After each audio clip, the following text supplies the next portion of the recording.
Chers abonnés, bonjour. J'espère que vous allez bien. Donc aujourd'hui, l'invité que nous recevons est une légende de l'Impact de Montréal, international canadien. Et donc c'est lui maintenant qui est à la base en fait du projet avec donc la nouvelle franchise CPL, qui est le FC Supra. Il s'agit de Rocco Placentino. Salut Rocco, comment tu vas? Ça va bien, vous? Ça va, merci beaucoup. Tout d'abord, merci d'avoir accepté notre invitation. Avec Franchement, plaisir. c'est un honneur de t'avoir avec nous. Regarde, on va directement aller dans le vif du sujet. Et la première question que je vais te poser, c'est déjà de te présenter brièvement. Oui, je suis Rocco Placentino, fondateur et président de FC Supra.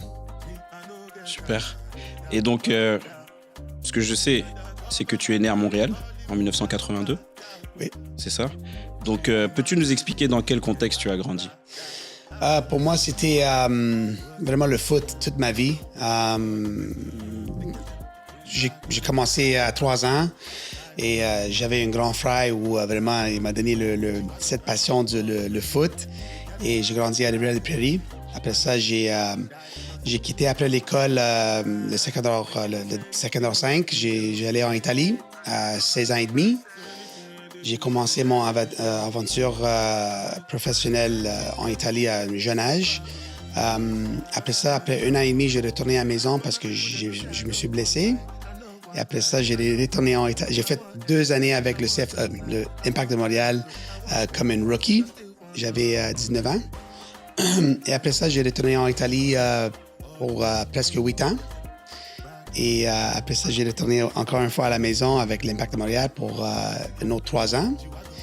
Et j'ai pris ma retraite. Et j'ai commencé avec, toujours dans le foot, avec le CS Saint-Laurent, un club en 2012. On avait 650 jeunes. Et dans les dernières 13 ans, on a grandi ça à 2500 jeunes.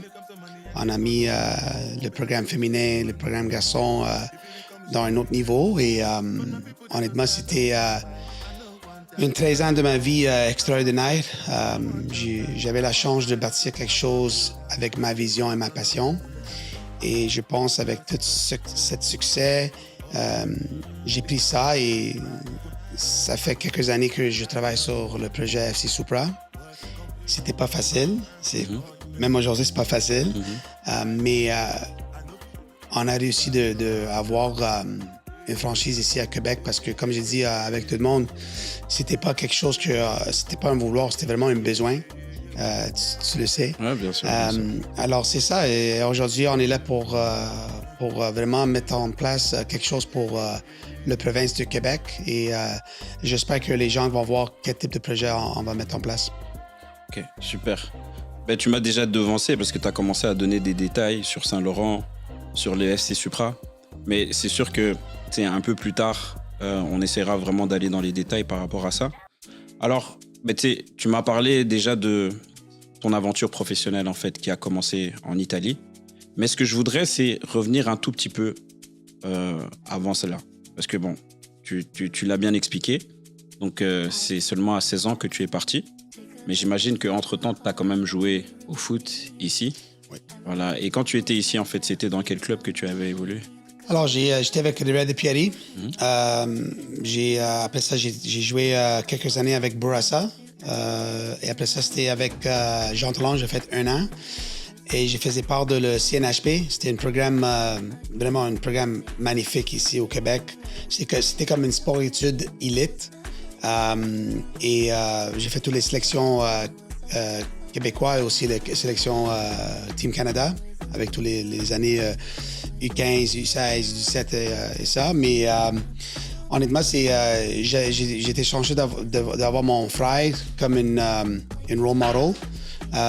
Et tous des bons entraîneurs ici. J'ai eu Valerio Gazzola, Otman Ibrir, Marc Dos Santos, plusieurs, Andrea Di Pierantonio. Je manque beaucoup. Mon premier entraîneur en Rivière-des-Prairies, c'était Nerton, un Haïtien qui habitait à Rivière-des-Prairies, et il m'a tout de suite, il m'a fait comprendre c'est quoi la discipline. Alors, il y a un grand bagage de comment j'ai poursuivi cette carrière de professionnel. OK. Je vais rebondir sur quelque chose que tu as dit. Tu as parlé de discipline. À quel point, justement, c'est important pour toi, la discipline et... Parce que, bon, ça, c'est quelque chose, justement, que je disais à Patrice Bernier la semaine passée. C'est que, bon, on se connaît déjà quand même pas mal. Mais ce que tu dois savoir, c'est que nous, si on a mis en place le podcast, c'est vraiment pour répondre aux besoins de la jeunesse. Parce qu'on s'est rendu compte d'une chose, c'est qu'il y a beaucoup de jeunes qui veulent devenir les Ismaël Koné ou les Moïse Bombito de demain, mais qui parfois ne savent pas comment le devenir. Donc c'est sûr que toi qui as fait quand même une carrière professionnelle de plus de 10 ans, si tu pouvais parler un peu plus dans les détails, tu vois, de discipline, je pense que ça va les aider beaucoup. Le mot discipline, c'est le tout. Quand j'avais entre 13 et 16 ans, après l'école avec les amis, ça n'existait pas. Les fêtes le soir, les fêtes de birthdays et des choses comme ça, non. C'était le foot chaque jour, chaque soir. Alors, avant le sport études, c'était pas à 1h30. C'était avec le CNHP, c'était l'école toute la journée. Rentre à la maison à 3h45, fais mes devoirs, mange le souper. Et mon père m'a amené à Rive-Sud chaque jour de lundi à vendredi pour un entraînement à 7h le soir jusqu'à 9h le soir, rentrer à la maison à 10h le soir pendant 5 ans de ma vie. Alors, la discipline, c'est la chose plus importante. Tu peux avoir tout le talent dans le monde, mais si tu n'es pas discipliné avec comment tu dors, comment tu manges, avec ta vie privée, c'est impossible. Mm-hmm. Mais le mot impossible, pour moi, ça n'existe pas. C'est toi qui crée ce mot-là. Alors, pour la discipline, c'est vraiment un vouloir personnel que tu dois savoir que si tu veux arriver à un autre niveau, tu dois être vraiment discipliné. Dans tout, qu'est-ce que tu fais là, dans la vie. OK. Alors, donc là maintenant, tu nous as parlé aussi, tu vois, de tes différents passages avec l'équipe nationale canadienne. Est-ce que tu peux nous donner plus de précision? Parce que tu avais parlé de U15, mais est-ce que U15, c'était la seule équipe où il y avait... Non, j'ai fait le parcours de U15 jusqu'à l'équipe olympique pour les qualifications. Toute ma vie, j'ai joué aussi 1 an, 2 ans de plus. Alors, moi, j'étais en 82, alors j'ai joué beaucoup des années avec les 81, les 80, dans les sélections Québec Select, mais aussi dans l'équipe nationale. J'étais parmi toujours des rosters 81. Et pour moi, même là, c'était pas facile parce que tu t'entraînes et tu joues avec le top de Canada. Et après ça, les matchs contre El Salvador, avec Honduras, avec Trinidad. Alors, mon habitude compétitive, ça a commencé vraiment à 15 ans, de voir c'est quoi le vrai foot. Et alors oui, j'ai fait toute ma jeunesse avec l'équipe nationale et j'étais partout le monde avec l'équipe nationale. Alors, c'est là où vraiment j'ai vraiment vu où le foot peut être quelque chose d'important dans ma vie. Okay. Je vais rebondir encore sur quelque chose que tu as dit. Tu vois, tu as dit que tu as voyagé à travers le monde. Est-ce que tu as joué contre des équipes, des grandes équipes, des grandes nations? Et quels sont peut-être les grands joueurs, ceux qui ont fait des grandes carrières, contre qui tu as joué? Mais tu vois, il y avait les États-Unis. Longtemps, il y avait Donovan, Bobby Convey, Beasley, des joueurs qui ils ont fait une grande carrière. Dempsey. Aussi, on a joué, j'ai joué des matchs en Netherlands. J'ai joué contre Danemark. Plusieurs grands équipes nationales, on va dire. Même quand j'ai joué un match avec l'équipe nationale majeure, c'était contre l'Espagne, contre Raúl, Morientes, Xavi, Casillas, Ramos. J'ai joué 15 minutes, mais j'ai joué. Mais pour dire que rien n'est impossible. Et si tu travailles fort et si le timing c'est bon, tu peux avoir ces chances-là. OK. J'ai beaucoup aimé un mot que tu as utilisé juste avant. Tu as dit que impossible, c'est pas dans ton vocabulaire. Par rapport à ton parcours, après, c'est sûr, comme je t'ai expliqué, on va essayer d'aller un peu plus dans les détails. Mais moi aussi, c'est quelque chose qui me parle parce que moi, je me fixe pas de limite. Est-ce que tu peux expliquer pourquoi impossible, ça fait pas partie de ton vocabulaire? Oui. Quand j'avais 16 ans, je disais à tous mes amis du foot ou dans la vie ou ma famille que moi, je vais quitter, je vais aller jouer le foot en Italie. Ah non, c'est pas possible. T'es Canadien, là-bas, ils sont forts. Alors déjà là, ça a commencé là. Équipe nationale, toutes les équipes nationales, moi, j'étais un joueur petit. Je suis encore petit. T'es pas grand, t'es petit, ça va être difficile. Et c'était pas difficile.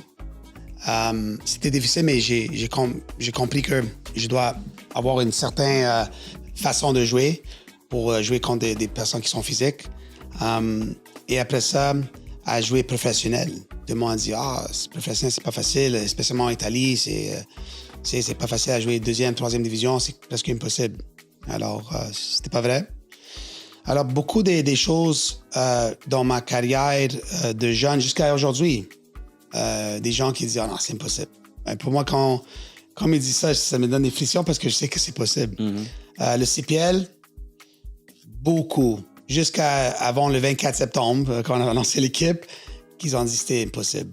Et on est là aujourd'hui. Et alors, comme tu as dit, le mot impossible, c'est toi qui crois en ça. C'est une personne qui doit dire c'est impossible. Les personnes qui disent c'est possible, c'est des personnes qui ne voient pas le impossible. Franchement, excellent. Excellent. Moi, ça me touche beaucoup, hein, ce genre de choses, parce que pour moi, tu peux pas comment dire, réaliser de grandes choses si tu vois l'impossibilité. Voilà, c'est toujours quelque chose que je me suis dit, et même, tu le sais, hein, les joueurs qu'on encadre et tout ça, c'est la mentalité qu'on leur donne aussi. On leur dit à chaque fois que si les Ismaël Koné, les Moïse Bombito, ils ont pu réaliser de grandes choses, c'est parce qu'ils croyaient en eux avant. Tu vois. Donc, 100%. C'est vraiment positif. Maintenant, j'aimerais un peu plus parler de ton expérience en Italie. Parce que je sais que, d'ailleurs, au moment où c'est arrivé avec toi, c'est pas quelque chose qu'on faisait beaucoup au Québec. C'est de partir. Après, bon, tu vas me dire, j'ai des origines italiennes, c'était peut-être un peu plus facile. Je pense que tu parlais la langue aussi. Oui, pas trop bien, mais oui. Mm-hmm. C'est ça. Donc, c'est quoi qui a été ton moteur? Alors, les premiers 2 ans en Italie, c'était pas facile parce que tu es vu comme un étranger. Alors, je n'étais pas italien, j'étais canadien. Et tu dois penser que tu rentres dans un environnement où tu vas chercher une place d'un local. Qu'est-ce que ça veut dire? Moi, je suis un gars de Québec, je rentre à ce temps-là, c'était Foggia, c'est une équipe en 3e division. Je rentre dans mes premiers entraînements, tout le monde dit c'est qui ce gars-là? Il va prendre ta place, il va prendre ma place. Alors, c'était vraiment difficile de rentrer dans le groupe dans les premiers 2 ans à cause de ça. Mais tu dois avoir en anglais, on dit thick skin, parce que t'es pas traité comme un Italien, t'es traité comme un étranger. Alors, j'ai dépassé ce temps-là et après ça, j'étais comme une de eux. Mais avec mon expérience après, quand j'ai eu des coéquipiers qui venaient des autres pays, mm-hmm. J'ai aidé avec ça parce que je l'ai vécu. Alors, pour moi, c'était une façon de redonner à des jeunes joueurs qui voulaient avoir cette place dans une équipe. Mm-hmm. Mais ça, c'est le travail, c'est ça. Hein? C'est it's a dog eats world. Mm-hmm. C'est pas facile. Mm-hmm. Mais non, c'est ça. J'ai vraiment pris c'est les premières 2 années de gagner de confiance, de gagner une caractère avec la grinta pour dire hey, moi je lâche pas, je vais travailler comme une fou et je vais réussir. Et j'ai pris cette mentalité avec ma vie et c'est la seule façon, je pense, que tu peux. C'est pas toi qui va me dire comment faire ma vie, c'est moi. Mm-hmm. Et c'est toi qui crée toutes les opportunités dans ta vie personnelle. Et maintenant, toujours par rapport à ça, parce que moi, ce que je trouve intéressant, et surtout pour les jeunes qui nous écoutent, c'est qu'on aille vraiment dans les détails. Donc, tu dis que les 2 premières années, elles n'ont pas été faciles. C'est sûr, on va pas aller dans tous les détails, mais ce que je voudrais que tu nous expliques, c'est quoi les choses les plus difficiles que tu as vécues et comment tu as fait pour t'en sortir? Dans 99-2000, on n'avait pas FaceTime, on n'avait pas Skype. Alors, pour parler avec mes parents et mon frère et ma soeur, on est une famille vraiment unie. Alors, c'était vraiment difficile pour ma mère, que moi, j'étais à l'étranger, vraiment loin. Alors, elle pleurait beaucoup au téléphone. Et déjà, ça, c'était vraiment difficile, rester loin de ta famille et tes amis. Les amis, moins parce que la famille, c'est la famille. C'est les personnes qui sont là tous les jours pour toi. Alors, ça, c'était vraiment le premier défi. Deuxième défi, jeune âge, même pas 17 ans, toute seule, pas d'argent. Mes parents ne sont pas riches. C'est pas que j'ai été en Italie et ils me donnaient d'argent. J'étais toute seule. J'avais un pré-contrat, alors tous les dépenses étaient couvertes. Mais c'était pas facile. Les premières années, je dois même mettre moi en situation pauvre. C'est la vérité. C'était pas facile, mais après les premiers 2 ans, j'ai eu mon premier contrat professionnel et c'était beaucoup plus facile. Mais c'est une grande discipline même à ça, à rester toute seule, à pas voir tes parents et ta famille pendant 6 mois à la fois, à un jeune âge. Mais j'ai grandi avec ça, right? Pour moi, ça donnait beaucoup de force et beaucoup de fierté personnelle que j'ai fait ça. Et c'est quelque chose que j'ai dit à tous les parents aujourd'hui avec les jeunes. Je dis, hey, c'est pas facile aller à l'autre côté du monde. C'est pas facile, mais c'est possible. C'est vraiment une mentalité. Alors, je donne mes expériences comme je viens de donner à les parents qui me demandent. OK. Mais toujours par rapport à ça. Parce que c'est sûr que c'est important. Moi, ce que je dis toujours aux jeunes, c'est qu'il faut rêver grand, mais il faut être réaliste aussi en même temps. Mais qu'est-ce que tu dis maintenant aux éducateurs qui disent mais qui découragent les jeunes à réaliser leurs rêves? Parce qu'il y en a aussi, j'en ai connu aussi. Et moi, je trouve ça, et je vais utiliser un mot qu'on a l'habitude d'utiliser maintenant, on va dire dans le monde moderne, je trouve ça un peu toxique, tu vois, parce que pour moi, s'il y a un jeune qui a des ambitions, tu dois lui dire les vraies choses, comme je dis toujours, tu vois, tu dois lui dire, regarde, si par exemple son niveau est moyen, il faut lui dire que son niveau est moyen. Mais je suis contre le fait de dire à un jeune que c'est impossible, tu vois. Non, t'as tout dit, le mot impossible, right? On va jamais dire à un enfant, c'est pas possible, ton rêve, c'est impossible. Un rêve, c'est un rêve, on a tous des rêves. Mais moi, qu'est-ce que j'ai dit à des parents avec des enfants qui ont ce rêve-là, c'est que la vérité, c'est que c'est pas facile. C'est comme être un chanteur, un acteur. C'est pas facile. Le pourcentage, c'est minimum. Mais tu sais jamais. Tu dois essayer, right? Et on peut utiliser un exemple comme Moïse Bombito. Il n'a jamais lâché. Il était dans une community college à Iowa. On ne sait pas c'est où, Iowa. C'est normal qu'on ne sait pas c'est où, parce qu'il n'y a rien. Et aujourd'hui, tu vois, il est à Nice. Est-ce que c'est avec tout le monde que ça va arriver? Non. Je connais beaucoup de joueurs qui avaient beaucoup plus de talent que Moïse. Mais aujourd'hui, il travaille à une job normale et c'est correct. Parce que moi, je pense que tout le monde a une destiny of where your life is going to be. Mais tu dois essayer. Alors, pour moi, la seule chose que je dois dire, Galen, c'est... Des fois, je pense que c'est les parents qui vivent le rêve de l'enfant, qui veulent vivre le rêve de l'enfant. Et ça, c'est le problème. L'enfant, c'est lui qui doit vouloir ça. C'est très important d'avoir des rêves. Mais ça doit être le rêve vraiment de l'enfant. C'est pas les parents qui doivent pousser ce rêve-là. Excuse-moi. Excellente réponse.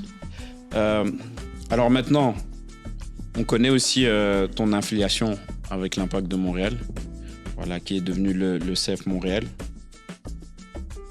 Comment a commencé, entre guillemets, et je vais utiliser un terme, c'est comment qu'elle a commencé cette histoire d'amour, on va dire? Je l'ai ici. C'est un grand amour. Pour moi, l'Impact, qu'est-ce que la famille Saputo a fait dans cette province pour le foot, c'est excellent. Si c'est pas pour une grande partie de la famille Saputo, je sais pas si le foot est aussi grand ici. Hein? Ils en donnaient beaucoup. Je pense qu'on a tous des travails aujourd'hui dans le foot. Je suis un ancien de la maison. There you go. J'ai fait 5 ans.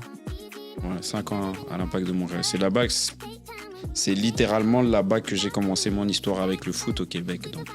Et c'est là où j'ai grandi avec beaucoup des amis, Jason Itoyo, Adam Brass. C'était déjà des amis, mais là, c'était comme, t'es tous les jours avec la même personne. Là, c'est un grand amour. Honnêtement, moi, l'Impact, j'ai la chance j'ai marqué le premier but dans le nouveau stade en 2008. J'avais la chance de gagner un championnat canadien, le Voyageurs Cup.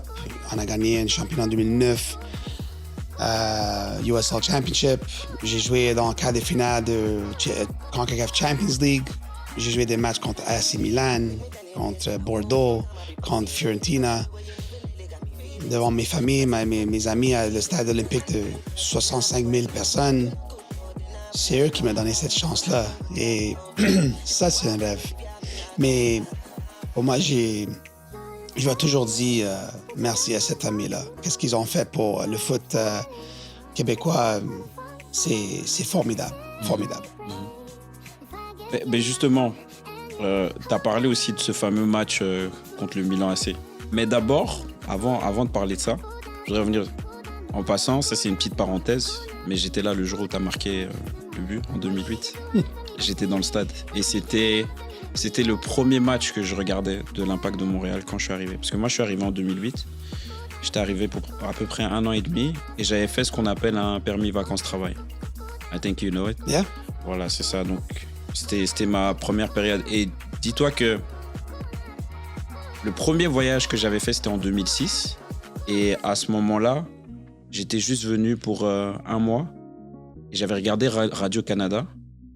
Et justement, c'était une interview qu'ils avaient fait à Joey Saputo, qui expliquait qu'ils voulaient vraiment développer le foot professionnel, tu vois, ici au Québec. Et on entendait parler aussi de MLS aussi à ce moment-là. So, moi, c'est ça qui m'a fait prendre la décision après de venir ici. Bon, il n'y a pas que ça.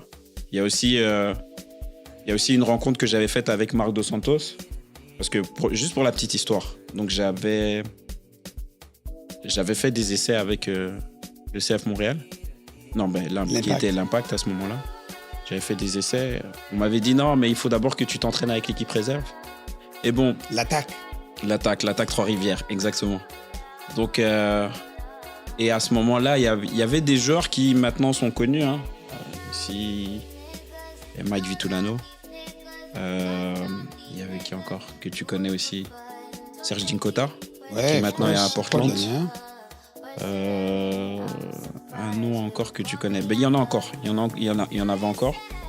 Red Agouram. Agouram, oui, Agouram. Parce que lui, je pense, quelques mois après, il avait signé son premier contrat avec l'équipe première de l'Impact de Montréal. Voilà, donc j'avais fait Et d'ailleurs, lors de l'entraînement, à ce moment-là, tu avais... Je ne veux pas dire de bêtises. Mais il y avait un joueur de l'équipe première qui est avec l'équipe nationale. Le coach assistant de l'équipe nationale. Mauro Biello. Voilà. Lui aussi, il était là. Et à la fin, on avait fait des séances de coups francs et tout ça ensemble. C'était un beau souvenir. Et bon, malheureusement, j'ai pas eu mon contrat. Mais j'étais content parce que j'avais fait la rencontre après de Marc Dos Santos.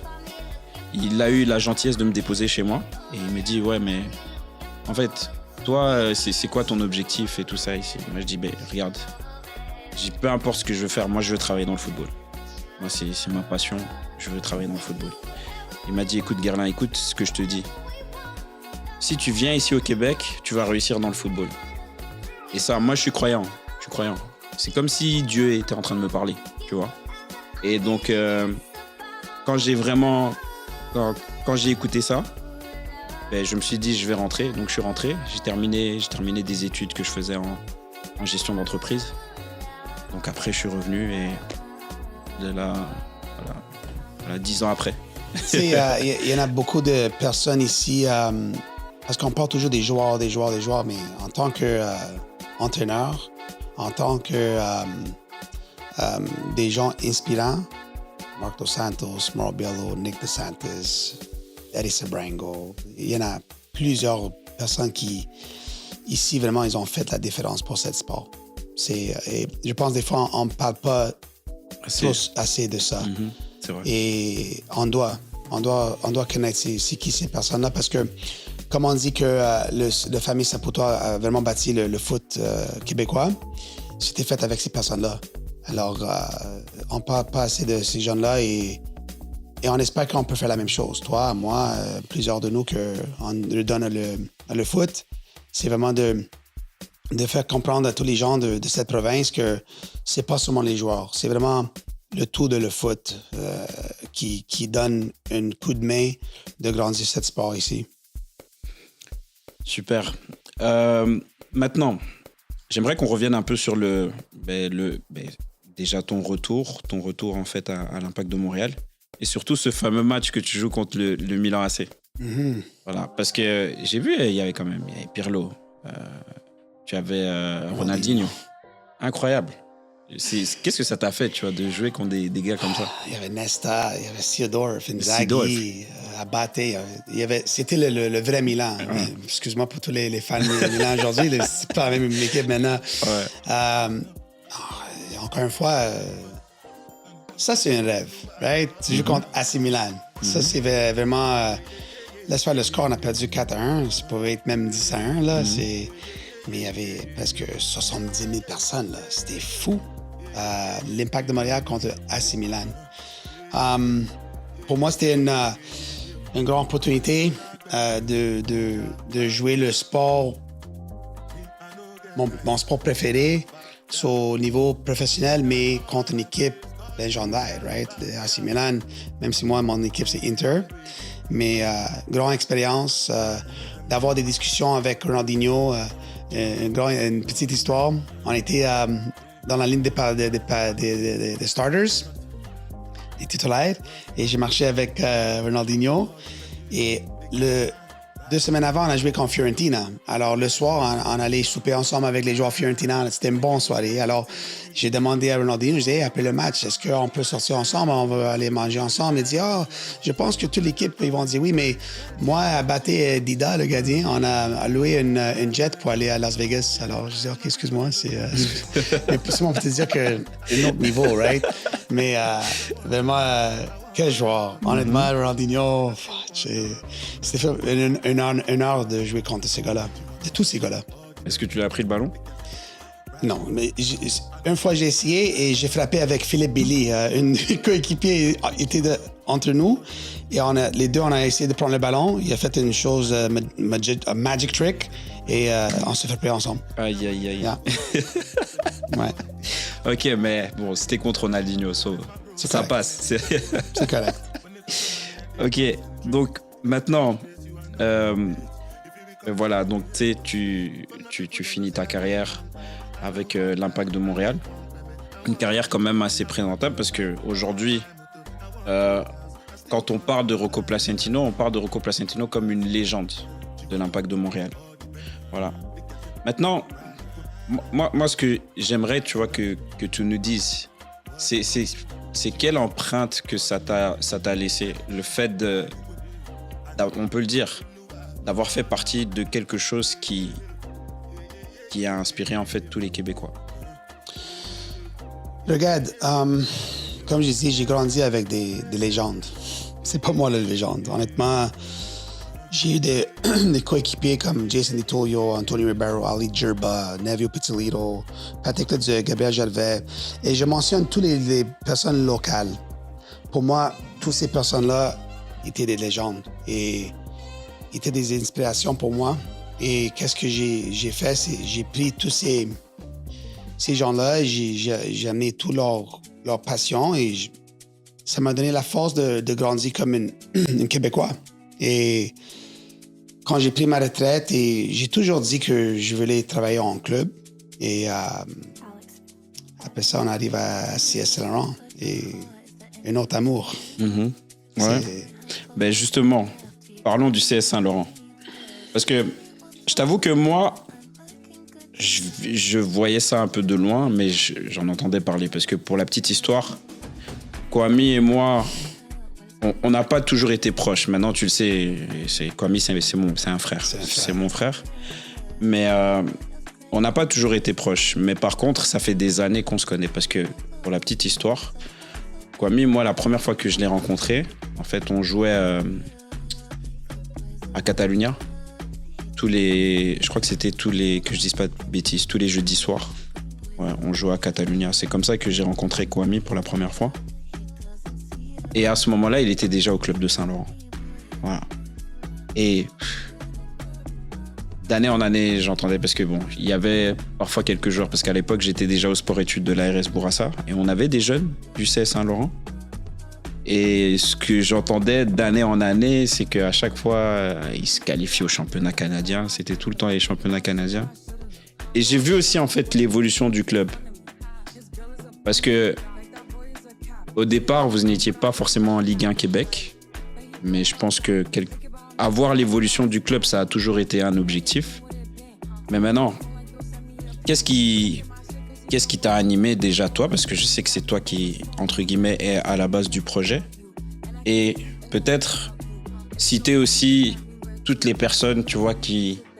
je pense qu'il y en a beaucoup là, mais qui ont joué un rôle important, qui ont fait en sorte, tu vois, que ce projet puisse vraiment devenir ce qu'il est aujourd'hui. Parce que ça, c'est la question suivante aussi que je te poserai après. Est-ce que tu penses, premièrement, que Saint-Laurent est une référence aujourd'hui? Et à la limite, tu nous expliqueras aussi pourquoi tu penses que c'est une référence. Saint-Laurent, quand j'arrivais en 2012, true story, mon première semaine de travail, j'étais à Parc Saint-Laurent. Et il y avait des joueurs, mais il n'y avait pas beaucoup de bons joueurs. Il y avait des joueurs. Et j'ai vu le parc à côté, là, toujours à Saint-Laurent, il y avait des Africains, des jeunes gars qui ont joué le foot, comme d'habitude, street ballers, I call them.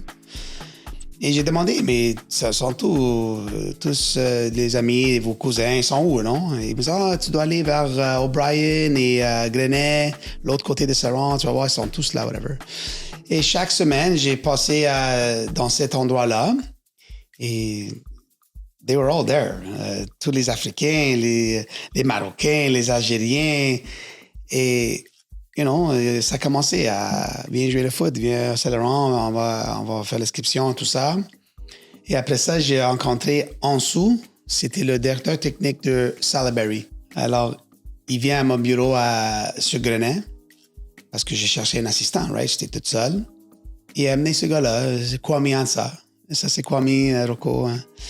Et l'objectif, c'était d'avoir Ansou comme une adjoint. Et c'est lui qui a amené Kwame comme un de ses frères, right? Comme dire, OK, il peut venir coacher. Après ça, Ansou a eu une opportunité ailleurs. Alors, j'étais laissé avec Kwame. Et l'histoire de Saint-Laurent, c'est Rocco Placentino, c'est sûr. Mais c'est Kwame Ansa. Kwame, c'est mon frère. Like brother from another mother, on dit en anglais. Et la chose avec Kwame Galin, c'est une personne passionnée, une personne très calme, très positive. Et il y a toujours une façon de gagner. Et c'est pas seulement pour gagner, là. On parle des enfants, mais on sait que quand tu gagnes, les choses rendent plus faciles. Alors, on a vraiment bâti cette club ensemble. Et pour moi, si Kwame n'est pas dans cette picture, dans cette photo, on n'est pas là aujourd'hui. Après, Kwame amène son partner in crime, Maxwell. Un autre, c'est le contraire de Kwame. Moi, Maxwell, c'est comme il est un pasteur. C'est un gars qui crie, mais positivement. Alors, tranquillement, on commence à bâtir un club, mais avec des personnes qui sont passionnées, chacun de leur façon. Et de là, on amène Jack. Et Jack, un autre passionné, tu le connais. J'appelle ces personnes they're amazing soldiers. Ce sont they're warriors, you know. Ils ont des visions, ils ont une passion et on avait toujours des objectifs. OK, on est 700 joueurs, on doit arriver à 1000 joueurs, on doit arriver à 1500 joueurs. Et aujourd'hui, on est 2500 joueurs. C'est pas Rocco qui a fait ça, c'est tout le club qui a fait ça. toutes les personnes qui étaient dans le board, pendant des années, ils ont laissé moi et mon staff travailler à notre façon. Parce que commencer, des fois, des boards te bloquent. Et alors, l'histoire de Saint-Laurent, on peut rester ici pendant des heures pour parler de ça, mais en fait, c'est grosso modo, c'est Kwame, Max. Après ça, dans le temps de semi-pro, il y avait Matteo Cabanet aussi. Il y en a beaucoup de personnes qui ils ont vraiment pris cette club en main et aujourd'hui, on est une référence à cause de ces gens-là. Et on parle de semi-pro. Il y avait des personnes qui n'étaient pas contentes avec moi, hein, parce que, hey, c'est où le semi-pro de génération 2000, 2001, 2002? On n'était pas prêts. Et moi, une chose de moi, Galin, c'est je fais des choses qui doivent être calculées. J'aime pas faire des choses sans savoir. Si je vois pas dans ma tête la vision de comment ça peut aller, je le fais pas. Okay. Alors, le semi-pro, j'ai dit, on a besoin des partenaires. Alors, grâce à Fanasport, à Crevier et à Semi-Free, on a eu des partenaires. Parce que moi, j'ai dit, on va pas mettre un semi-pro pour mettre un semi-pro. On va mettre un semi-pro pour gagner. Et c'est ça qu'est-ce qu'on a fait. Même aujourd'hui, qu'est-ce que Nick Rezaghi et Rampton ils ont fait avec le semi-pro pendant les dernières 4 ans, c'est fou. Et alors, toutes les personnes qui font part de cette grande famille, parce que c'est une grande famille, et ça va toujours être une grande famille, c'est grâce à eux, c'est grâce à la communauté de Saint-Laurent, l'arrondissement qui a donné la chance de travailler d'une certaine façon. On a un complexe sportif antérieur que ça mène beaucoup plus sur le côté développement d'avoir un bâtiment comme ça pendant l'hiver. Alors, il y a beaucoup de choses que the stars aligned, right? Et, mais c'est pas facile parce que quand ton standard est là, tu dois rester là. Tu le sais. Non, bien sûr. Alors, pour moi, même si aujourd'hui, j'ai un autre rôle ailleurs, avec un très grand projet, c'est grâce à Saint-Laurent. C'est grâce à tout le talent qu'on a ici à Québec. Alors, et c'est pas seulement Saint-Laurent, il y a beaucoup de clubs qui travaillent comme il faut.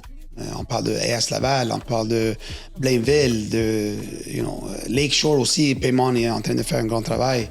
Il y en a plusieurs clubs Rivière-des-Prairies qui commencent. La Salle, moi je vois la Salle comme le petit Saint-Laurent.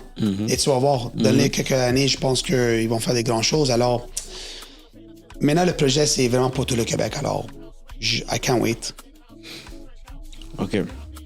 Donc, maintenant, ce que je voudrais que tu nous dises aussi, parce que c'est sûr que là, maintenant, on va dire, tu es concentré sur ton nouveau projet, à savoir le FC Supra.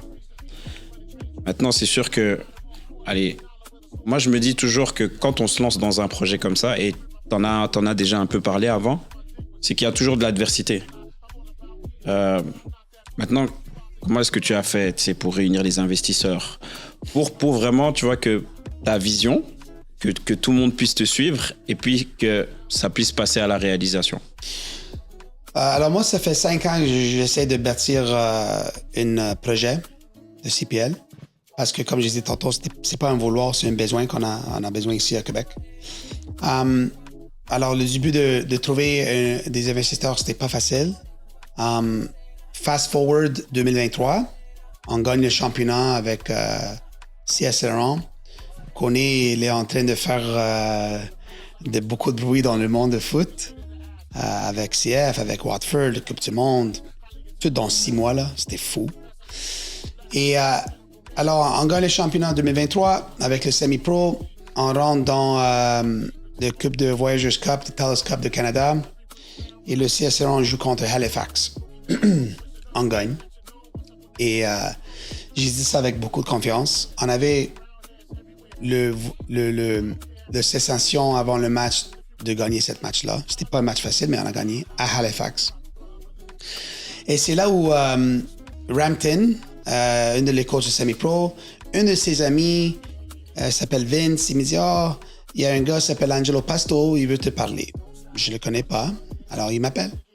Angelo Pasto, c'est un gars de Montréal. Et c'est un gars qui est partenaire avec Matt Rizzetta de New York. Matt Rizzetta, c'est un gars qui a un portfolio de sportifs foot. Et alors, ça veut dire qu'il y a plusieurs équipes dans le monde de soccer, foot. Et Angelo me dit, Rocco, je suis Angelo, je suis un partenaire avec Matt. Matt, il veut te rencontrer parce qu'il voit qu'est-ce que tu es en train de faire avec un petit club au Québec et on sait qu'il y a beaucoup de talent. Est-ce que tu es intéressé de parler avec Matt? Et je dis, bien sûr. Alors, on joue le match contre Toronto FC. Angelo, il vient voir le match. Il y avait presque 7000 personnes contre, Bernardeschi, tous ces gars-là, John Redman comme coach. Come on, man. It was... Et c'était une soirée magnifique. Incroyable. Et c'est là où j'ai dit, vraiment, maintenant, on a besoin d'une équipe. Là. On a besoin d'une équipe CPL. Et parce que j'ai vu des visages dans cette soirée-là, des personnes contentes, des personnes de communauté qui étaient de tous les clubs. Name them. All the clubs were there. It was amazing. Alors, on finit le match. 2 jours après, Matt, il vient à Montréal. On se rencontre à un hôtel à Vieux-Montréal, Vieux-Port. Et il me pose des questions. Et j'ai répondu avec passion. Je n'avais pas des choses écrites. J'ai parlé avec mon cœur. Et il a dit, oh, we have to get a team here. On a besoin d'avoir une équipe ici. Et je dis, je sais. Ça fait 5 ans que je sais ça. Bon, à cet an-là, c'était 3 ans.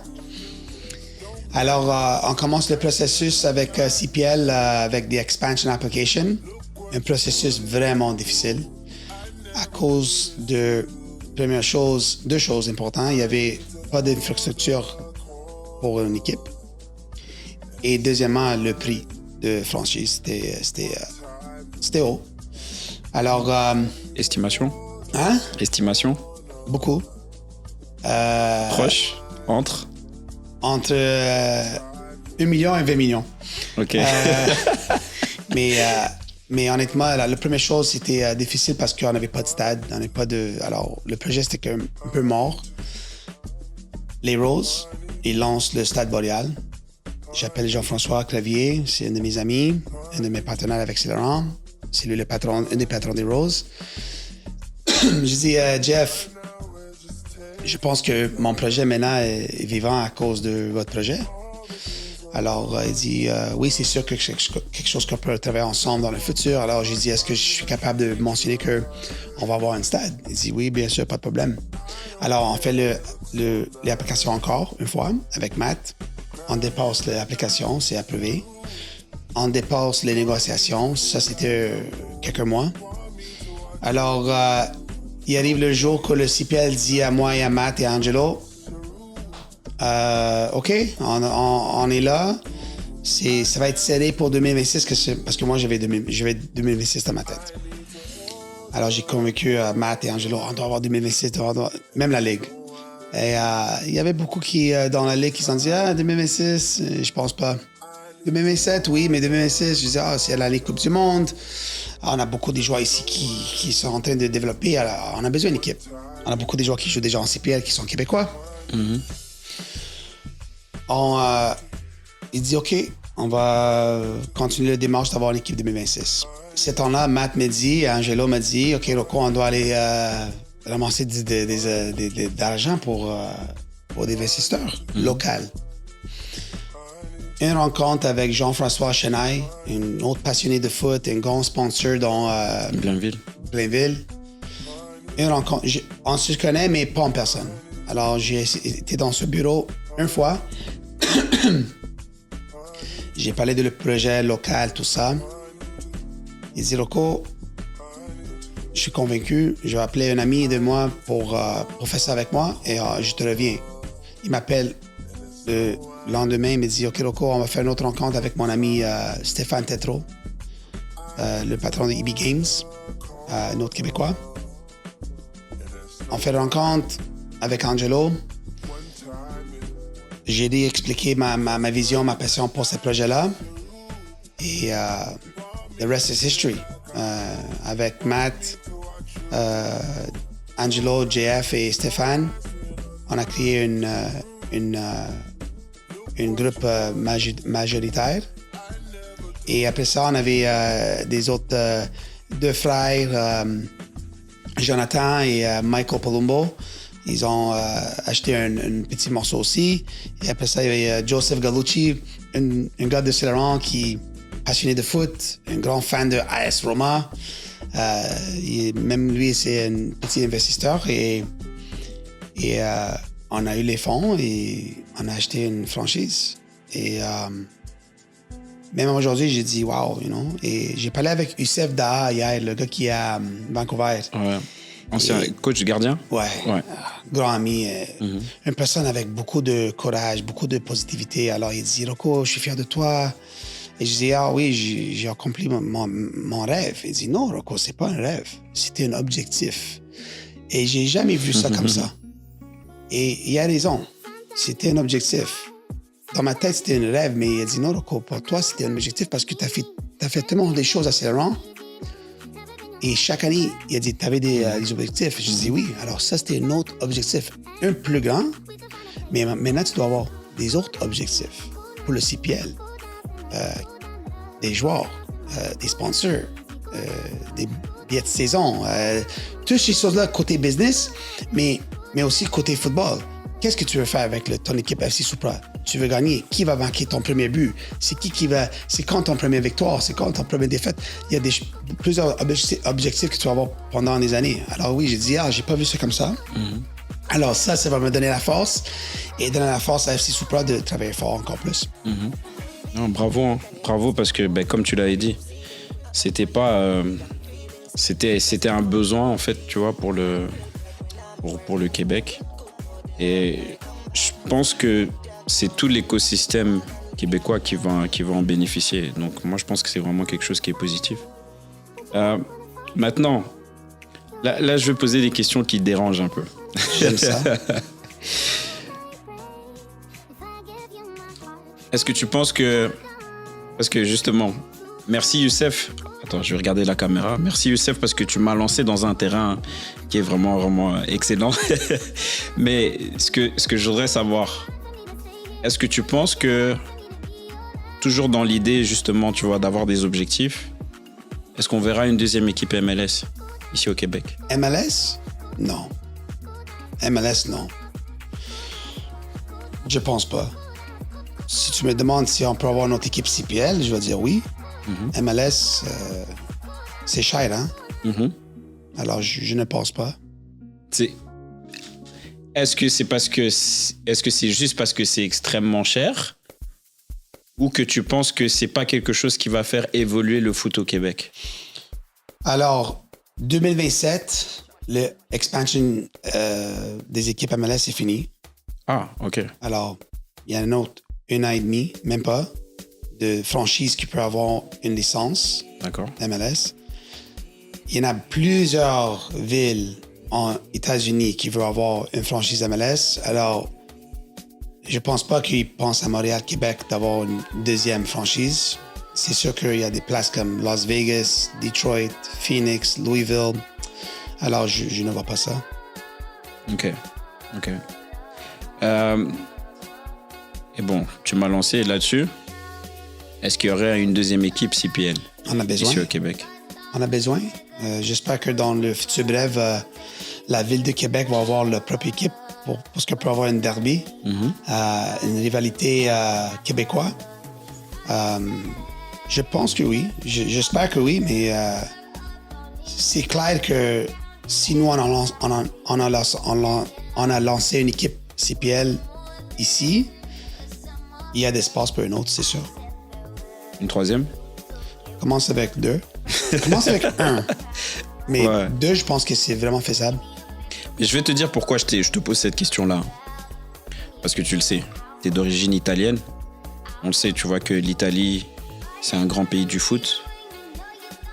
Au plus il y a d'équipes professionnelles, au plus ça laisse la place pour que les jeunes puissent avoir des opportunités. Maintenant, là, je fais appel à l'expérience de Rocco Placentino, pas seulement en tant que joueur, mais par rapport à toute l'expérience que tu as d'avoir été, entre guillemets, tu vois, dans l'écosystème du foot. Est-ce que tu penses que c'est réaliste, par exemple, qu'on ait... Allez, et après, comme je dis, ça peut être 3 à 4 équipes, comme ça peut être plus. Mais moi, la vision que j'ai par rapport à ça, c'est de se dire, OK, mais tu vois, par exemple, le tournoi des sélections régionales. On sait par exemple que Rive-Sud, ils ont toujours eu des très bons joueurs. Est-ce qu'on pourrait avoir peut-être une expansion dans la Rive-Sud? Est-ce qu'on pourrait avoir... l'expansion à Laval, on l'a déjà, mais est-ce qu'on pourrait avoir une expansion à Montréal? Tu vois? C'est plus dans ce style-là. Le problème, c'est toujours infrastructure. Alors, si on a des stades, comme j'ai dit, si on n'a pas de stade boréal, on n'a pas d'équipe. S'il va y avoir une équipe à la Ville de Québec, c'est parce qu'ils vont créer un stade. Alors, ça, c'est le premier problème. Alors, tu as besoin d'un stade d'avoir une équipe. Première des choses, infrastructure.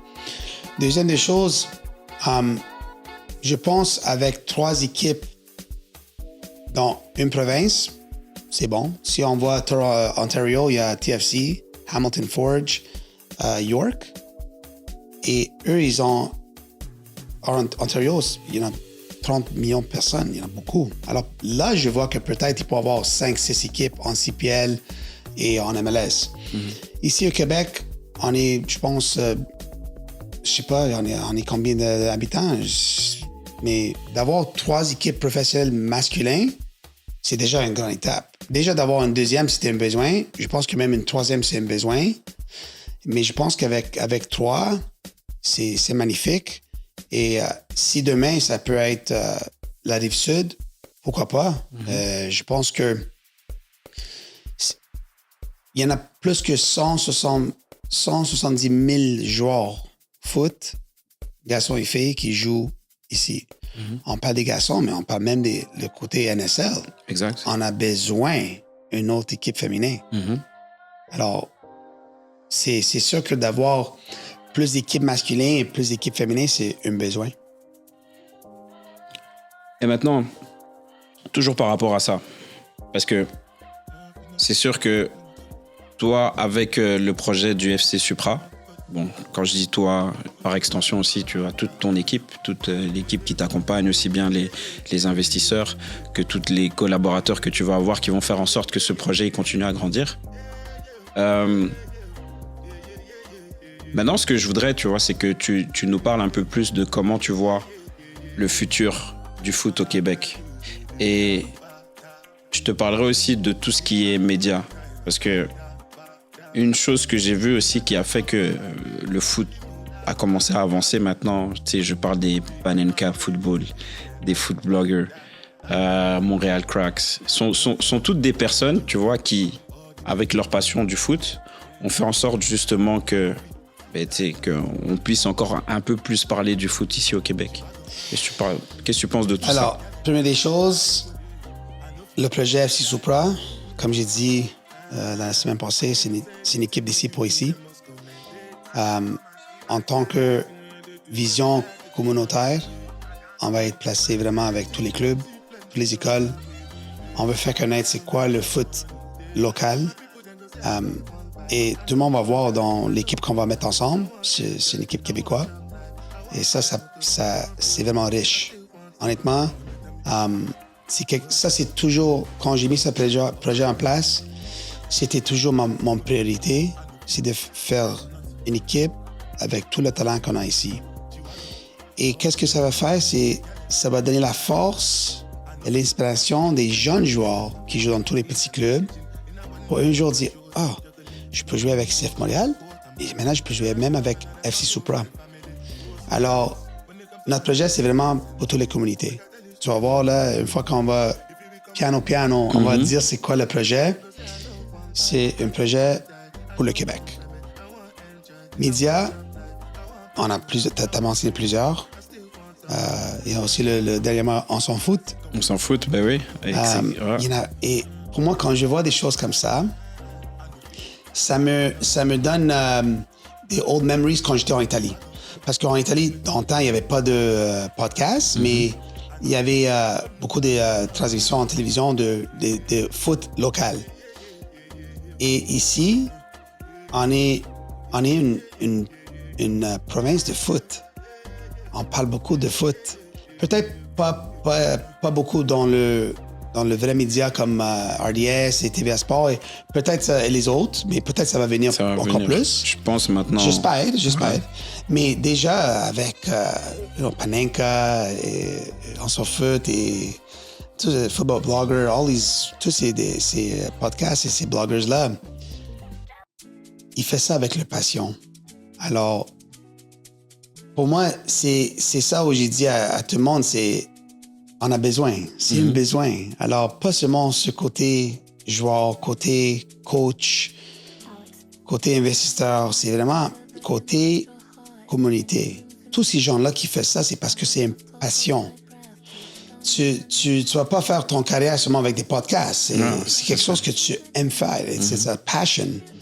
Alors, moi, j'étais toujours fier de tous ces gars-là qui font des podcasts, même comme toi, Galen. Je pense que c'est un besoin. C'est parce qu'on parle vraiment des choses réelles.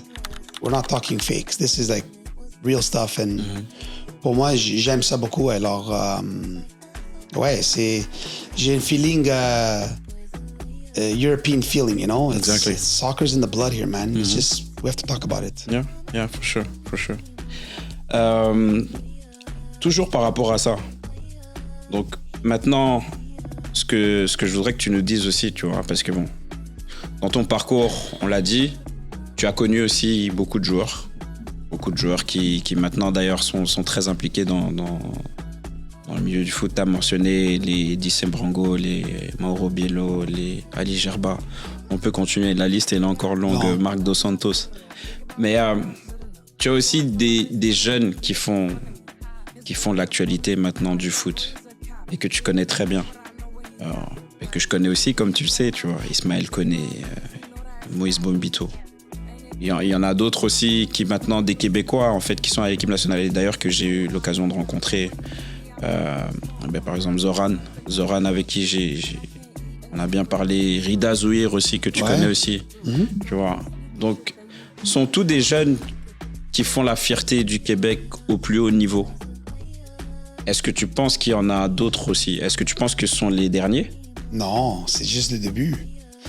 Si on parle de Nathan Saliba, Sam Piet local, Mathieu Choignard, Ismaël Koné, Moïse Bombito, il y a une grande liste. Hein? Sam Salter qui est en train de faire avec Ottawa et 18 buts. Exact. Il y en a. Et je suis partout les terrains, right? Parce que j'étais avec Saint-Laurent, mais je vois beaucoup de clubs, là. AS Laval, FC Laval, on le sait, tous les grands clubs. Il y en a beaucoup de talent. Oh my God, c'est fou. Je prends un exemple, l'équipe de mon fils, U11. Tu le connais. On a un joueur qui s'appelle Osama, 2014, gaucher. C'est mon petit Messi. Ça, c'est la référence de ça se peut que c'est le prochain Koné.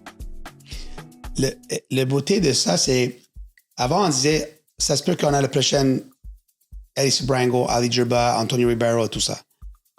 Et ils vont toujours être des légendes. Mais maintenant, comme tu as dit, actuel, on a des joueurs à référer. Alors, moi, je peux dire que Oussama, s'il continue comme ça peut être le prochain étoile québécois. Et il y en a plusieurs. J'ai vu un joueur national, U15, AS Laval, s'appelle Eduardo, un ailier. Wow! Beaucoup de talent. Possibilité d'avoir un jour vie professionnelle? Peut-être, ça dépend discipline, toutes ces choses-là. Un autre joueur, j'ai vu qui a joué avec l'équipe du Québec à le Jeu de Canada, qui j'ai vu même à nationaux contre nous à CSRM. Il joue avec Lakeshore, il s'appelle Alex Markova, je pense. Ouais. Wow. Ça, c'est des petits exemples. On parle d'un autre joueur U15 qui joue à CSRM, Jolan, le gardien de but. Presque 6 pieds. Passeport français-canadien. Il a joué en équipe nationale, U15. Première fois dans beaucoup d'années que l'équipe nationale a pris un joueur d'un club amateur. Ça n'arrive jamais. Et ça, c'est quelque chose que j'ai des head-to-head avec Mike Vitolano pour dire « Hey Mike, on doit voir qu'est-ce qu'on a dans les clubs. Là. Il y a plusieurs clubs ici que, même s'ils ne sont pas avec une académie professionnelle, ils travaillent bien dans les clubs. Et il a pris ça, le Canada, il a pris ça comme il faut. Il y en a plusieurs jeunes là, qui sont, je vois des... Mais Aujourd'hui, on voit ça comme sont des étoiles, right? Mais il y a beaucoup de travail qui vient avec ça. Exact. Et on a dit quelque chose du début. Discipline. Si t'as pas de discipline, tu peux jouer le foot, mais pas le plus haut niveau. Tu sais? Alors, le futur de cette province, et c'est pour ça que j'ai des frictions. Hein. Honnêtement, là, En parlant de ça, oh ouais. my God. Same thing. Non. C'est pour ça que quand on dit FC Supra, je vois ça. Je vois une équipe locale qui va jouer dans le CPL, qui va faire bien dans le CPL. C'est pas une équipe de développement. Notre but, c'est vraiment de bâtir une équipe compétitive et de vendre le prochain Ismaël Koné, le prochain Maurice Bombito. Et il va avoir. J'ai dit à mes investisseurs, pour nous, ça, c'est la grande fierté, c'est de voir un jeune joueur de cette province qui arrive dans un grand club. Tu sais, on a Nathan Saliba, le CF Montréal, ils ont fait un grand travail avec Nathan. Il joue avec Anderlecht. Hey! C'est mon ancien club. Tu vois, mais wow! You know? Mathieu Chouanière, notre produit de CF Montréal, avec LAFC. C'est un grand club en MLS. Et il était en Suisse l'année passée. Il était en Suisse pendant un an et demi, quelque chose comme ça. C'était bref, mais maintenant, il joue avec une des meilleures équipes au MLS. James Pantiemes, Max Crepeau. La liste est longue. Alors, si on a fait ça avec un club professionnel, avec des clubs amateurs, c'est logique qu'on va faire ça avec FC Supra aussi. C'est logique. Et ça donne encore la force et une grande fierté québécoise de dire un jour, je vais jouer avec le FC Supra ou un jour, je vais jouer avec le CF Montréal ou peut-être une équipe qui va être à Québec. Ça, c'est pas un rêve maintenant, c'est un objectif. Excellent. Non, mais franchement, c'est excellent. Je peux pas dire quelque chose de plus. C'est vraiment... c'est incroyable. Ah, mais parce que, tu sais, c'était quoi le problème ici au Québec? Le problème avant, c'est que, à part l'Impact de Montréal, qui est devenu le CF Montréal, c'était difficile pour les jeunes de se projeter. Là, maintenant, tu sais, quand ils regardent au-dessus, ils regardent... en fait, il y a un chemin qui est tracé, ce qui n'était pas forcément le cas avant. Donc ça, c'est très positif parce que moi, je le dis toujours, hein, tu sais, il y a des années, quand moi, j'expliquais, en fait, à mes amis belges et européens, parce que j'ai beaucoup d'amis aussi en France et dans les autres pays en Europe, qui avaient du talent ici au Québec, on ne me croyait pas. Mais maintenant, ce sont les mêmes personnes qui me disent, en fait, tu avais raison. Deux autres choses. On va jouer à Stade Boréal. Alors, le but de ça, Gerlin, c'est tous les joueurs qui vont jouer sur ce terrain-là, la majorité, presque 100% des joueurs, ils ont tous joué dans un club ici. Alors, les partisans qui vont venir voir le FC Supra, ils vont voir des joueurs qui ont joué dans leur club. Alors, même là, l'attachement de les joueurs qu'on va voir dans notre équipe sont automatiquement attachés dans les racines de leur club où ils ont grandi. Alors, ça, c'est une autre chose que le jeune joueur qui est à Rivière-des-Prairies, RDP, il va venir voir des joueurs de FC Supra et c'est là qu'il va dire, Fudge, un jour, ça peut être moi. Et c'est ça qu'est-ce qu'on veut créer en tant que, on va avoir des ultras. Pourquoi pas prendre tous les ultras qui sont à La Salle, Alias Laval, Saint-Laurent et on les met ensemble pour aller voir le FC Supra parce que c'est une équipe qui représente la province. Le Québec. That's what it is. And deuxième des choses, et tu as bien dit, c'est donner l'opportunité de travailler d'une certaine façon. On sait qu'au Québec, on a été limité de avancer le foot dans un autre niveau. Et qu'est-ce que ça veut dire? On sait que le hockey, c'est le sport national. Mais je te garantis qu'il y a plus de joueurs soccer que foot de tous les sports. Exact. 100%. Alors, si on prend un pays comme le Belgique, on prend un pays comme Iceland, sans pitié, hein? 10 millions? Ça. Un peu plus de 10 millions? Iceland, même moins. Mm-hmm. Et tu vois qu'est-ce qu'ils sont en train de faire avec l'équipe nationale, Iceland. Je pense que Iceland, c'est 500 000 personnes. Mm-hmm. C'est le grandeur de Laval, la ville de Laval. C'est impossible qu'on a ces talents-là. Exact. On peut avoir le parcours et le chemin d'un jeune joueur d'aller à Anderlecht, d'aller en France, d'aller en Angleterre, d'aller en Allemagne. On doit vraiment croire en ça parce que il y en a beaucoup de talent. Et je sais que maintenant, I'm sounding biased because I'm from Montreal. Mais c'est vrai, Galen, tu le vois tous les jours. Tu as ton académie, tu vois le talent qu'on a. Et ça rentre toujours dans notre discours principal. Discipline. Tous les joueurs qui vont signer avec FC Supra, tu signes ton contrat professionnel, c'est sûr. Mais tu as un contrat de passion, tu as un contrat du cœur. You have a fidelity contract. De rentrer dans tous les clubs amateurs, d'aller dans toutes les écoles, d'être une role model pour tous les jeunes joueurs de le Québec. Alors, tu ne viens pas ici pour « moi, je suis professionnel, je vais arriver à les matchs avec mes lunettes, avec ma Louis Vuitton bag. » Non. Je pense que toute la province va voir la discipline qu'on va mettre en place avec cette équipe. Ça va être vraiment riche en des valeurs communautaires. Tu as parlé des joueurs. T'es prêt?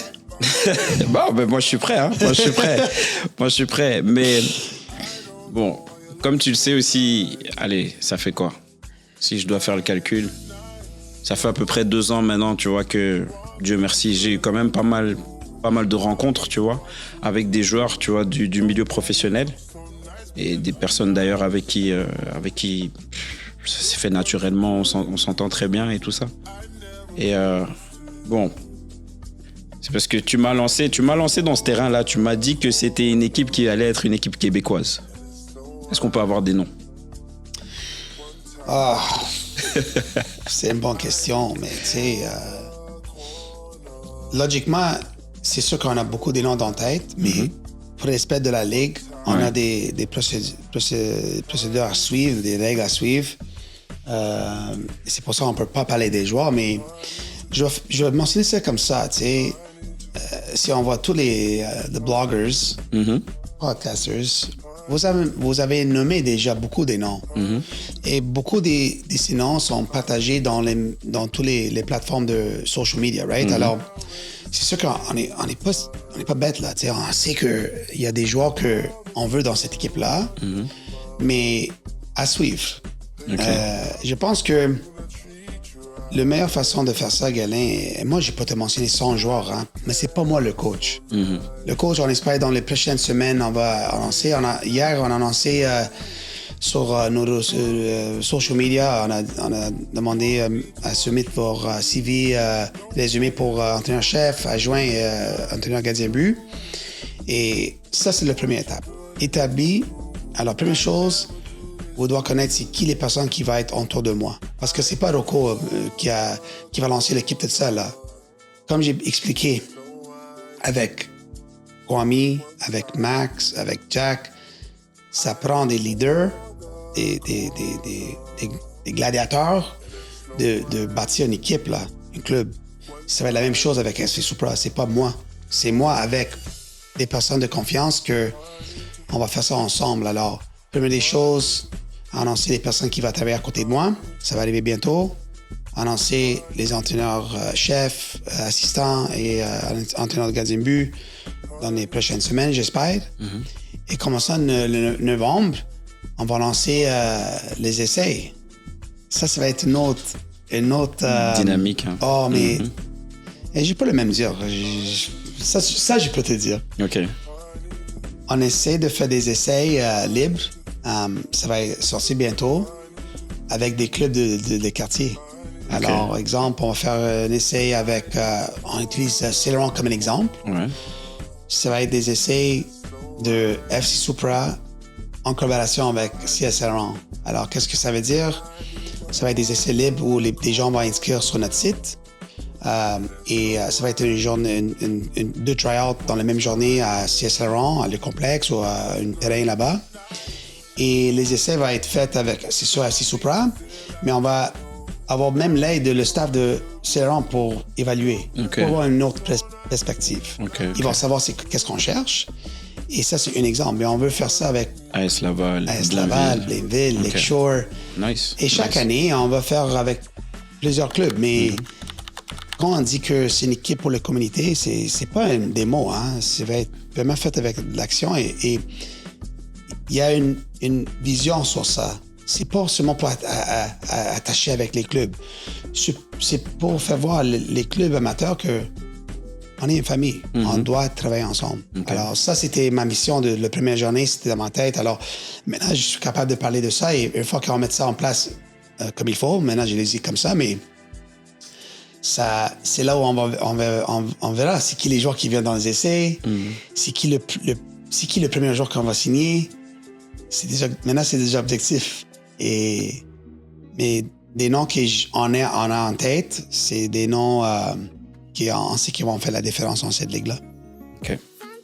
Est-ce qu'il y a beaucoup de joueurs qui sont déjà en CPL à l'heure actuelle? Tu vois, ça, c'est des questions que je peux répondre. On veut bâtir une équipe compétitive.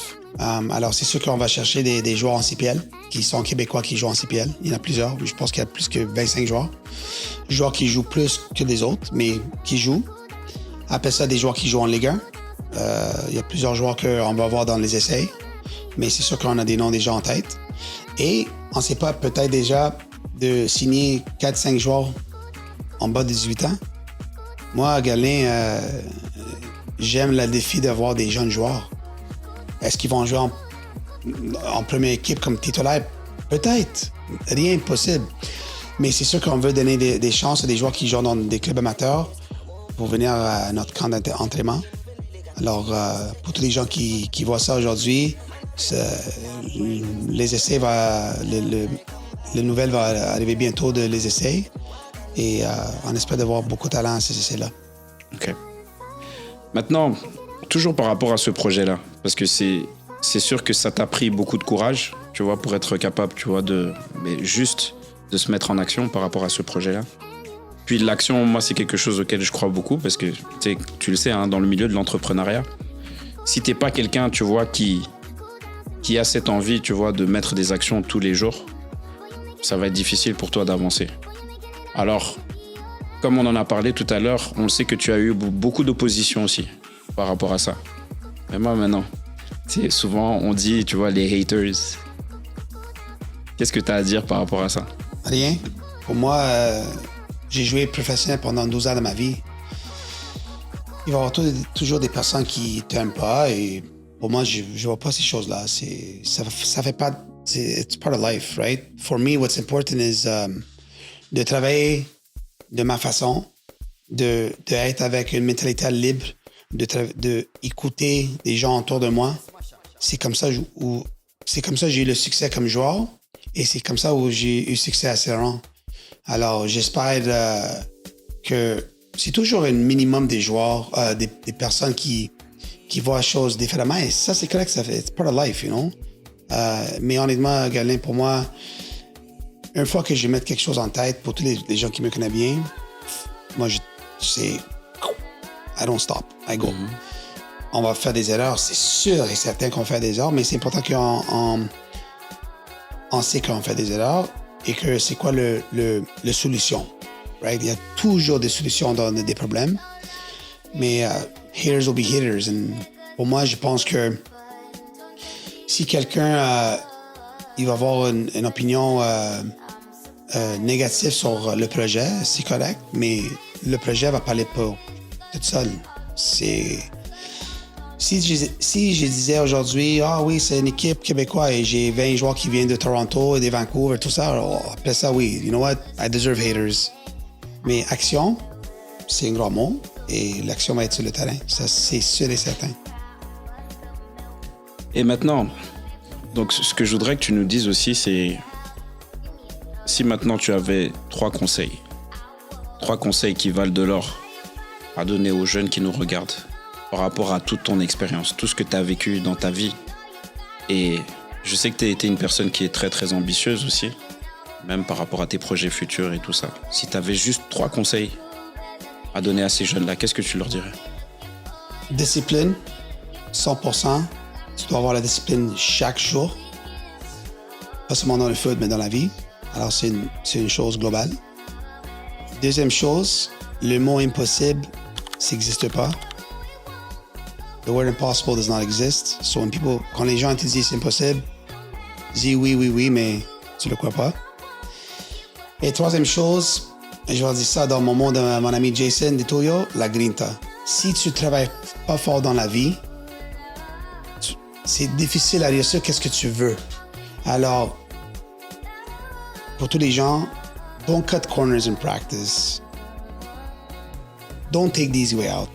Travaille fort. Tu dois avoir la grinta dans toutes tes pratiques, tous les entraînements, tous les matchs, à l'école. On ne parle pas de l'école, mais l'école, c'est hyper important. Tu ne dois pas être le best student, mais un effort, c'est important d'avoir le vouloir de travailler fort même à l'école. Alors, hard work, la grinta, c'est pour moi, ça, c'est les 3 choses. Le discipline, le mot impossible, ça n'existe plus, doesn't exist, and la grinta, hard work.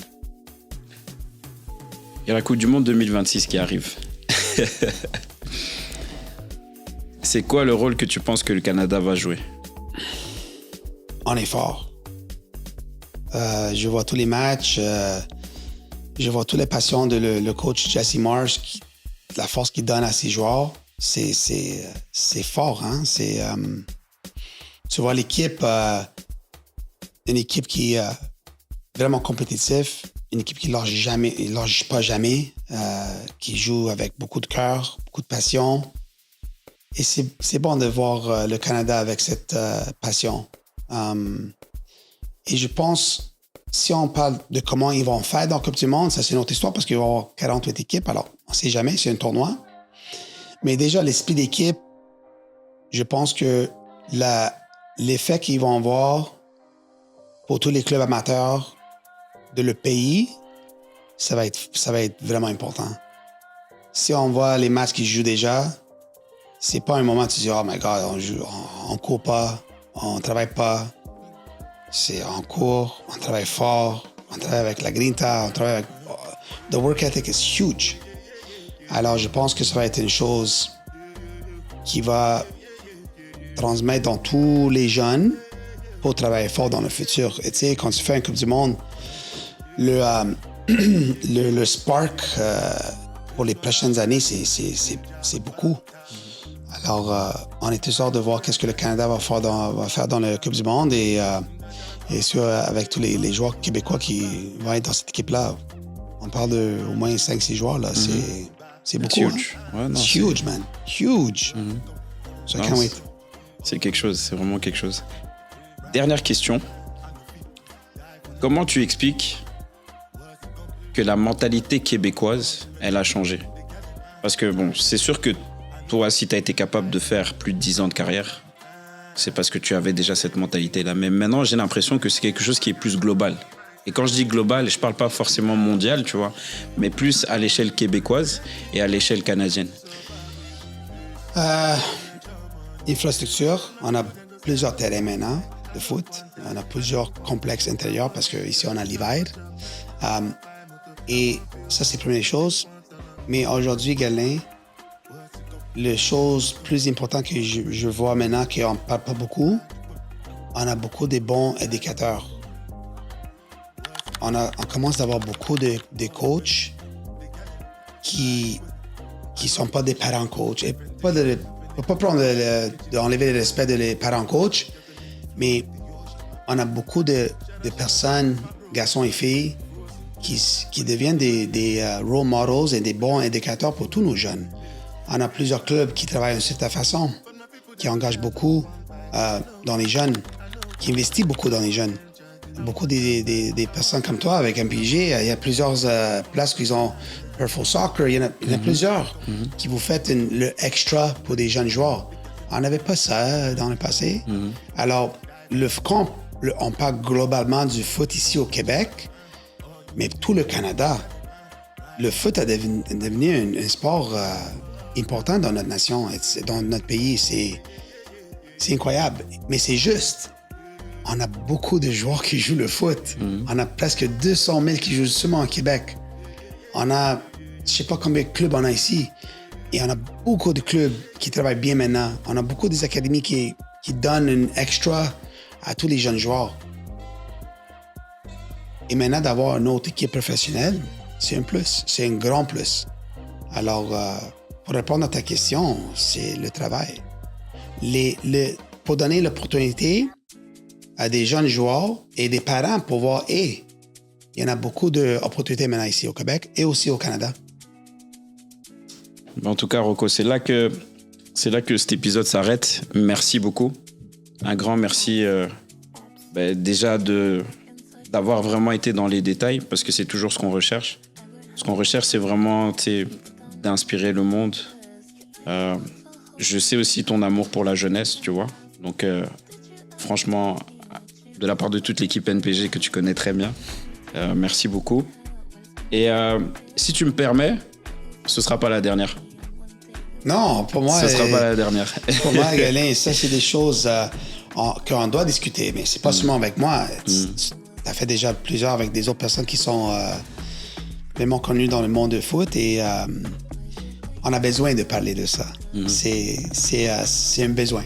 Alors, merci pour l'invitation et ça me fait grand plaisir de faire ça une autre fois quand tu veux. Et pour toutes les personnes qui ont écouté cet épisode, it's all real.